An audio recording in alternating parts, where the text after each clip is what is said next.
अस्सलाम वालेकुम। अगर घर वालों को आप कुछ ख़ास बनाकर खिलाना चाहते हैं या घर में कुछ ख़ास दावत है तो आप इस मज़ेदार से मटन की चॉप की रेसिपी ज़रूर ट्राई करें। सिंपल से घर के मसालों में ये बन के तैयार होते हैं, लेकिन जायका इसका इतना मज़े का होता है कि खाने वाला चटखारा ले लेके इंशाल्लाह इसको खाएंगे।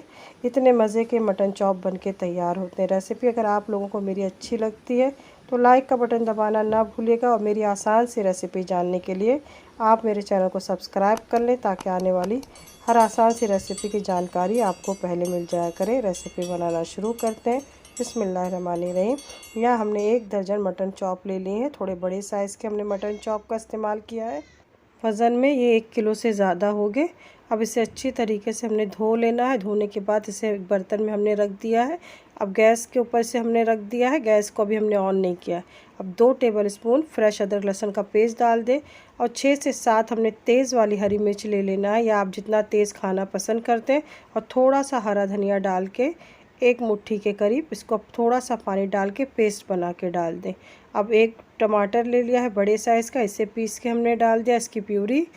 अब इसमें 1 टीस्पून हल्दी पाउडर हम डाल देंगे, और 1 टीस्पून भुने ज़ीरे का पाउडर हमने डाल देना है। ज़ीरे को हल्का सा तावे पे रोस्ट करके उसका पाउडर बना के डाल दें। अब 2 टीस्पून हमने तेज़ वाली लाल मिर्च पाउडर डाला है, और इसमें 1 टीस्पून हमने घर का गरम मसाला पाउडर डाल देना है, और नमक डालेंगे आप अपने टेस्ट के हिसाब से। हमने 1.5 टीस्पून से थोड़ा सा ज़्यादा नमक रखा है, आप अपने टेस्ट के हिसाब से रखें। और हाफ़ टी स्पून काली मिर्च का पाउडर डाल देना है, और इसमें 2 कप पानी हमने डाल दिया है। 2 कप पानी डाल के इसे हमने अच्छी तरीके से मिक्स कर लेना है। गैस की आंच को आप ऑन कर दें, गैस की आंच को आप तेज़ रखिएगा, और सबको अच्छी तरीके से मिक्स कर लें। इसमें हमें इसे मैरिनेट करने की कोई ज़रूरत नहीं है, बहुत ही आसानी से बन जाते हैं और बहुत ही मज़े के बनते हैं। जितना ये चॉप खाने में मज़े के लगते हैं पतीली में बनाने पे, उतना आपको कुकर में बनाने में वो टेस्ट, वो जायका नहीं मिलेगा, क्योंकि जितना धीमी आंच पे पकते हैं उतना ही अच्छा इसका जायका आता है। अब इसे तेज़ आंच पे हमें उस वक्त तक पकाना है जब तक चॉप हमारे अच्छी तरीके से बॉईल ना होने लगे। अब बहुत अच्छे से बॉईल होने लगे तो गैस की आंच को आप धीमा करके इसे 45 से 50 मिनट के लिए गलने के लिए छोड़ देना है। अब 45 मिनट के बाद हमने ढक्कन को खोल लिया है। चॉप हमारे गल चुके हैं, थोड़ी सी कसर बाकी है, लेकिन अभी भी चॉप में बहुत पानी है, तो गैस की आंच को हम तेज़ करके इसका पानी खुश्क कर लेंगे। अब चॉप में थोड़ा सा पानी बचा है, इस वक्त हम इसमें 1 नींबू का रस निचोड़ के डाल के बाकी बचे हुए पानी को भी बहुत अच्छे से खुश्क कर लेना है, ताकि मसालों की कोटिंग बहुत अच्छे से चॉप पे आ जाए।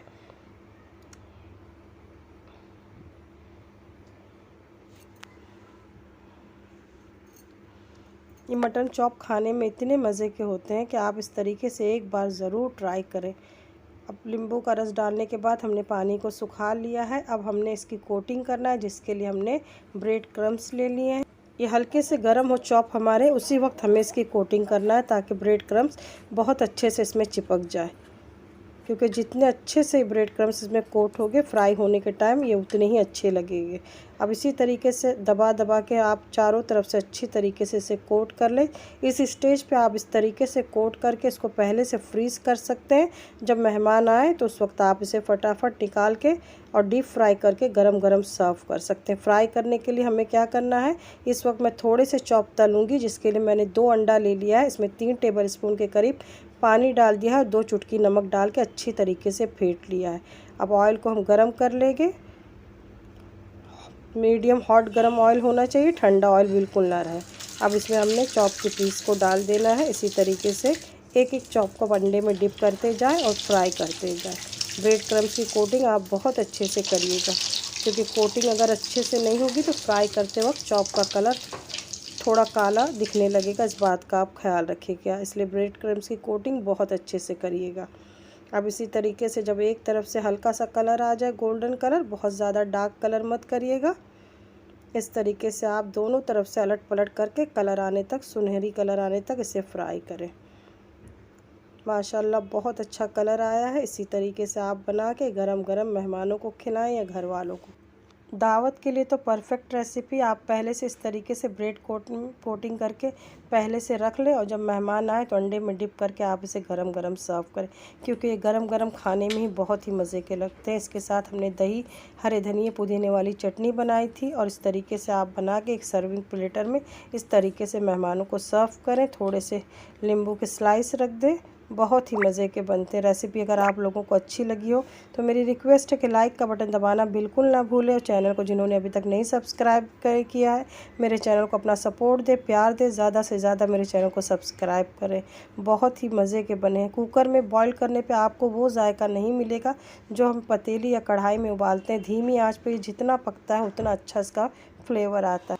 बहुत ही मुलायम और जूसी बन के तैयार हुए। हमारे चॉप बिल्कुल नहीं फूटे हैं और एकदम सॉफ्ट बने हैं अंदर से और खाने में बहुत ही मज़े के लगते हैं। इस दही वाली पुदीने हरी धनिए की चटनी के साथ आप इसे एंजॉय करें। अगर मेरी रेसिपी आप लोगों को अच्छी लगी हो तो मेरी रिक्वेस्ट है कि लाइक का बटन दबा दिया करें और चैनल को जिन्होंने अभी तक सब्सक्राइब नहीं किया है वो सब्सक्राइब कर लें और जिन लोगों ने मेरे चैनल को सब्सक्राइब किया उनका बहुत शुक्रिया। मेरी उनसे रिक्वेस्ट है रेसिपी को फुल वॉच किया करें और ज़रूर मेरी रेसिपी को लाइक और शेयर किया करें। अपना सपोर्ट दे, प्यार दे। जो भी पकाएं दिल से पकाएं, प्यार से घर वालों को खिलाएं। फिर मिलते हैं नई रेसिपी के साथ इंशाअल्लाह। अपना ख्याल रखिएगा, दुआओं में याद रखिएगा। अल्लाह हाफिज़।